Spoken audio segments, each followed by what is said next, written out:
مزید چند باتوں کے بعد وہ واپس لوٹ گئے تو ابراز ایک نظر اپنی ماں پر ڈالتا ڈھیلے ڈھالے انداز میں دیوار گیر صوفے پر گرنے کے سے انداز میں بیٹھا تھا۔ ایبی، سب ٹھیک ہو جائے گا۔ پریزے کی تسلی بھرے جملے پر اس نے اپنی سرخ آنکھوں سے اس کی جانب دیکھا تو پریزے کو اس کے حال پر رحم آیا۔ وہ اس وقت وہی پرانا ایبی لگا جو رات کے اندھیرے میں عطیہ درانی کے ساتھ ان کے گھر چلا آیا تھا۔ یوں ہی سرخ آنکھیں اور نڈھال وجود لیے پریزے کا حساس دل اس کے رو پڑا تو ابراز نے ہاتھ بڑھا کر اس کی کلائی پکڑے پریزے کو اپنے قریب ہی بٹھا لیا۔ رو تو مت، مام ٹھیک ہو جائیں گے، اور وہ پاگل لڑکی بھی، لیکن اس پاگل لڑکی کو ٹھیک ہونے میں وقت لگے گا۔ سو کرتے پریزے کے جھکے سر پر ہاتھ رکھتے اس نے خود کو نارمل ظاہر کرنا چاہا۔ ایبی، میرے بس میں ہوتا تو میں جادو کی چھڑی گھما کر ہر چیز بدل ڈالتی۔ میرے پاس ہمانی جیسی طاقت اور چھڑی آ جائے، اے کاش، تو میں ایبی کی زندگی میں خوشیوں کے رنگ بھر دوں۔ وہ بچوں کی طرح معصومیت سے کہتی اس کے لبوں پر ہنسی لے آئی تھی۔ تم ہیری پوٹر کی دیوانی لڑکی، اب بڑی ہو جاؤ۔ وہ بس ایک کہانی کے کردار تھے اور ہم زندگی کے کردار ہیں۔ مجھے یقین ہے جادو ہوگا میرے رب کی جانب سے ہی ہوگا اور تمہارے سارے دکھ سکھ میں بدل جائیں گے۔ میں روز تمہارے لیے دعا کرتی ہوں، لیکن آج اس دعا میں ایک دعا مزید شامل کروں گی کہ ایبی اور پاکی کے ملن کی اللہ تعالیٰ ہر رکاوٹ کو دور کر دے، آمین۔ سچے دل سے دعا ایک مخلص دوست ہی کر سکتا ہے اور پریزے واقعی میں اس کی مخلص دوست تھی۔ حق ہاں، تم ملک بدر نہیں ہوئی؟ ڈور بیل کی آواز سن کر اس نے جوں ہی دروازہ کھولا سامنے پاکیزہ گل کو استادہ دیکھ وہ گہرا طنز کر گیا۔ سائیڈ میں ہو، پورا دروازہ گھیر کر کھڑے ہو۔ پاکیزہ گل اسے ایک جانب دھکیلتی خود اندر چلی آئی تھی۔ ابراز بھائی اور تم آدم خور قبیلے سے تعلق رکھتے ہو، جب دیکھو چیرتا پھاڑتا انداز اپنائے رکھتے ہو۔ ڈور بند کر کے وہ اس کے پیچھے ہی آیا تھا جو صوفے پر بیٹھی اس کا لگایا اسپورٹ چینل ہٹا کر نیوز چینل لگا گئی تھی۔ پہلے کیا کم مسئلے چل رہے ہیں زندگی میں جو تم نے مسائل کا انبار نظروں کے سامنے کر دیا ہے؟ اس کے ہاتھ سے ریموٹ جھپٹ کر اس نے واپس فٹ بال میچ لگا لیا تھا، جبکہ اس حرکت پر وہ بس اسے گھور کر رہ گئی تھی۔ جنید درانی کے آفس کیوں گئی تھی؟ نظریں اسکرین پر تھیں لیکن توجہ ساری پاکیزہ گل کی جانب تھی۔ اس کی جو کچھ مضطرب لگ رہی تھی۔ میں نے اس کا آفس جوائن کر لیا ہے۔ اس نے مزے سے احسن کے اوپر بم پھینک کر ہاتھ جھاڑ دیے۔ واٹ؟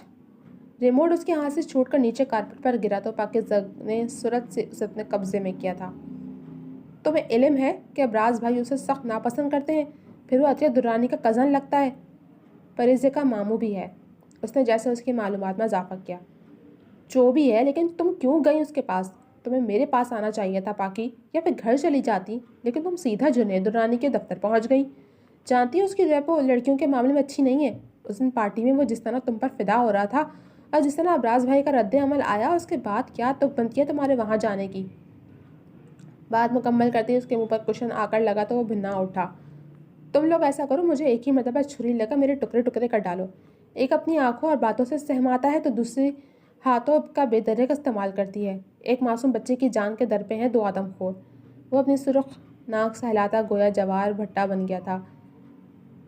میری بیوی کے لیے میرا وجیح چہرہ سلامت مت چھوڑنا۔ دوسرے لمحے وہ تن فن کرتا وہاں سے واک آؤٹ کر گیا تو پاکیزہ نے چینل تبدیل کیا اور پیر پسارے اسکرین کی جانب متوجہ ہو گئی جہاں نیوز چل رہی تھی کہ ملک کے معروف بزنس مین کی والدہ کو ہارٹ اٹیک آیا ہے۔ اس نیوز کو دیکھ پاکیزہ گل کی ہنسی نکل گئی اور پھر وہ جو ہنسنا شروع ہوئی تو پھر ہنستی ہی گئی۔ احسن جو اس کے لیے کافی بنانے کچن میں گیا تھا، اس کی اونچے اونچے قہقہے لگانے پر پریشان ہوتا واپس لاؤنج میں آیا۔ یہ دیکھو احسن، نیوز پر کیا آ رہا ہے کہ عطیہ درانی کو ہارٹ اٹیک آیا ہے۔ یار یہ نیوز والے بعض مرتبہ لطیفہ سنا دیتے ہیں۔ دیکھو، ہنس ہنس کر میرے آنسو نکل آئے۔ پاکیزہ گل بمشکل ہنسی دبائے ہاتھ کی پشت سے اپنا بھیگا چہرہ صاف کرنے لگی، جبکہ احسن اسے بس سپاٹ نظروں سے دیکھ رہا تھا بغیر کسی رد عمل کے۔ جس عورت کے پاس دل نہ ہو اسے ہارٹ اٹیک کیسے ہو سکتا ہے؟ فیک نیوز ہے۔ تلخی سے کہتے اس نے واپس چینل بدل دیا تھا۔ اسپورٹ چینل ہی بہتر ہے، وہ ہولے سے بڑبڑائی تھی۔ عطیہ درانی ہاسپٹل میں ایڈمٹ ہے۔ اس کے سنجیدگی سے اطلاع دینے پر وہ ایک مرتبہ پھر سے ہنسنا شروع ہوئی تھی۔ اس کی ہنسی بالکل ٹوٹے کانچ کی جیسی تکلیف دے تھی۔ ایک پل کو احسن کی آنکھوں میں نمی چمکے لیکن وہ سرعت سے پلٹتا تیزی سے کچن کی جانب چل دیا تھا۔ ممی آپ یوں اچانک کیسے؟ مسز حمید کو یوں روبرو ہاسپٹل کے روم میں دیکھ وہ ایک دم سے ان سے لپٹی تھی۔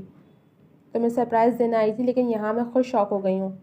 عطیہ درانی کو بیڈ پر دیکھ وہ حیران اور پریشان دونوں ہی کیفیت کا شکار تھیں۔ مطلب آپ گھر سے سیدھا آ رہی ہیں؟ پلیز آپ تھک گئی ہوں گی، بیٹھ جائیں۔ وہ انہیں لیے صوفے پر آن بیٹھی، پھر ایک دم اٹھ کھڑی ہوئی۔ آپ بیٹھیں، میں آپ کے لیے کچھ لے کر آتی ہوں۔ وہ بیٹھے سے پھر سے اٹھ کھڑی ہوئی تھی۔ ابھی کہاں ہیں؟ اس کی پھرتی کو دیکھ انہوں نے تیزی سے پوچھا تھا۔ وہ بھی ضروری کال کرنے نکلا ہے، کچھ دیر میں آ جائے گا۔ تسلی بھرا جواب دے کر وہ دوسرے ہی پل کمرے کے باہر تھی، جبکہ وہ اپنی جگہ سے اٹھ کر ان کے قریب چلی آئی تھیں۔ عطیہ، انہوں نے نرمی سے انہیں پکارا تھا اور اس پکار پر انہوں نے اپنی مندی مندی آنکھیں کھول دی تھیں۔ اچھے وقت پر آئی ہو، وہ دھیما سے مسکرائی تھیں۔ یہ تمہیں اچانک کیا ہوا ہے؟ وہ اب تک پریشان تھیں۔ دشمن کو زیر کرنے کے لیے بعض مرتبہ جان کو خطرے میں بھی ڈالنا پڑتا ہے، بس یہی سمجھ لو۔ وہ مبہم سے بولی تو وہ الجھن آمیز نظروں سے انہیں دیکھنے لگیں۔ پاکیزہ گل یہاں پہنچ گئی ہے اور میری ناک کے نیچے وہ ابراز کے قریب چلی آئی اور میں بے خبر رہی، لیکن میرے بر وقت اقدام نے فی الحال اسے پیچھے دھکیل دیا ہے۔ وہ اتنا ہی بولنے میں ہانپ سی گئی تھیں۔ تو کیا بس اتنی سی بات پر تمہاری طبیعت اتنی خراب ہو گئی؟